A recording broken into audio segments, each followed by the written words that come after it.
Hello everybody, this is Moses from ZAATARGARDENS Gardens, and this is episode 114 of Gardening Without Edits. I'm going to show you something really quick. I almost finished it all, and I said I should have stopped and filmed this before I finished it. So I'm going to show you what I'm doing right now.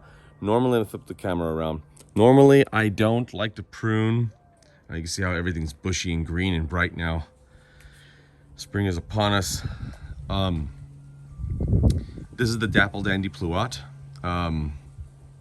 Dinosaur, aka Dinosaur Egg. It's delicious variety.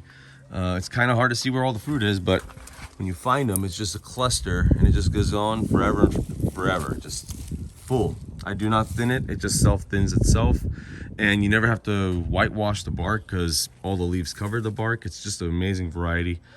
Regardless, I've done a lot of videos about this tree, and I've spoken about this as well, where I have pruned it to half a tree. So it's only this half that grows and this half that's open so I could walk. This tree is not so vigorous of a grower as my donut peach, but it's pretty vigorous. It's more vigorous than my flavor grenade pluot that's over there. The little yellow leaves you can see right there, that's the flavor grenade. But it gets pretty gnarly. So you see how much growth just comes out just from the top. This is just new growth, all that. And they just get really heavy and they start hanging down, pulling all the branches down, pulling the fruit downwards. I want to stay up a little bit with this because my dog likes to run through here and sometimes she hits the branches. So what I'm showing you is that you don't have to be totally afraid to prune. Now there's a good reason why I prune as well, or good I guess you could say excuse in a way. This is a spur because it's it is a plum apricot. The plum is a lot of spur growth, so it grows off of these little spur wood, just like an apple tree.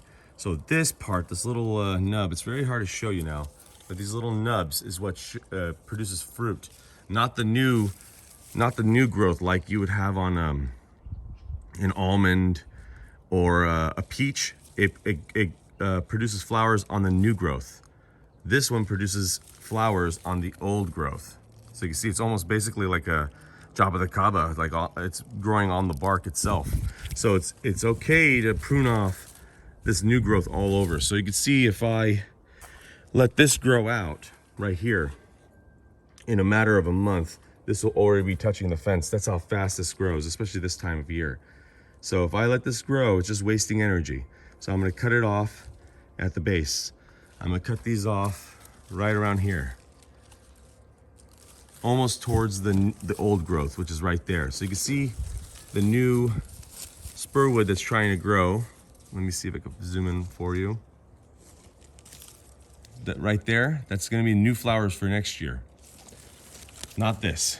This is not gonna produce any flowers, maybe not even this year. All right, everybody. Happy gardening. Bye.